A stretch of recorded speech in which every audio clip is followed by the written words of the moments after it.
Hi there, I'm Dr. Stephanie Falk, and today I want to talk about long-distance relationships. It can be tough to be away from your loved one, and I think that there's some things that we can do to make it a little bit more palatable, and so I want to talk about what some of those things are. At times, we're away from our partner for a short period of time. At other times, it's a little bit longer of a stint, but I think regardless, it's important to set up preventative measures. So the first thing is, I think, leaning into the reason.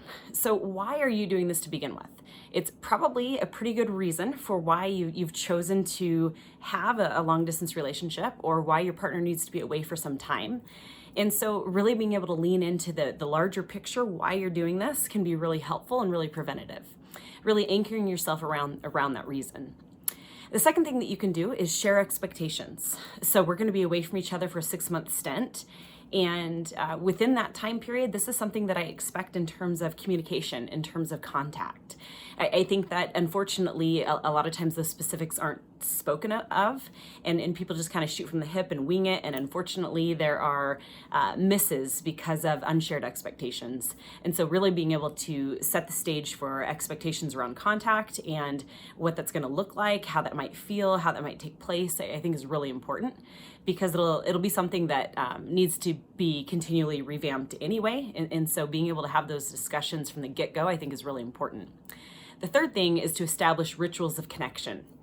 It's really important to establish points of contact. So perhaps maybe your partner isn't able to contact you. You're not able to do video calls or phone calls, depending on what they're doing, whether they're military or whether they're working for the government or whatnot. You might not be able to have points of contact like you would like, such as weekly phone calls or weekly video chats. If you're able to do that, I think that that's phenomenal. If you can do that on a daily basis, even better.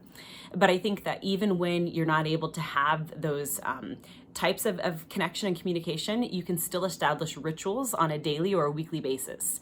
And so what is a ritual of connection? Maybe you have a certain time of the day that you think of each other.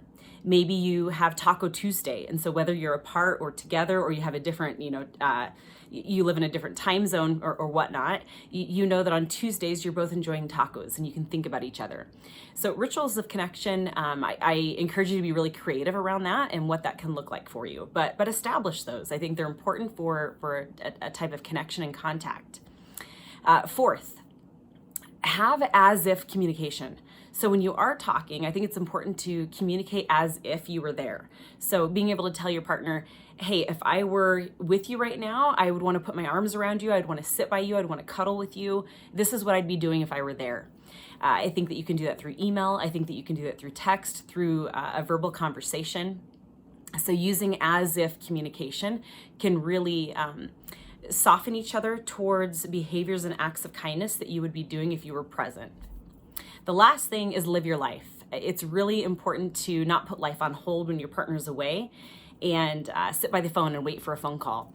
Having those things planned as rituals, I think, takes away from the necessity or the knee-jerk reaction, I think, to kind of sit by the phone and watch and wait.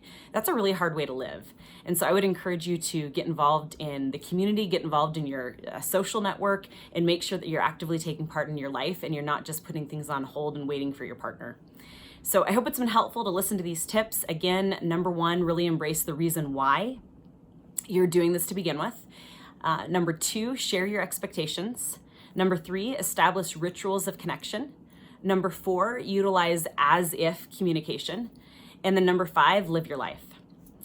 My best to you as you live apart from your partner. I hope that you can do it in a way that is most satisfying and that you continue to talk and refine these things together.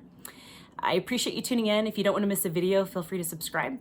And I hope this finds you having an absolutely beautiful day. Thank you.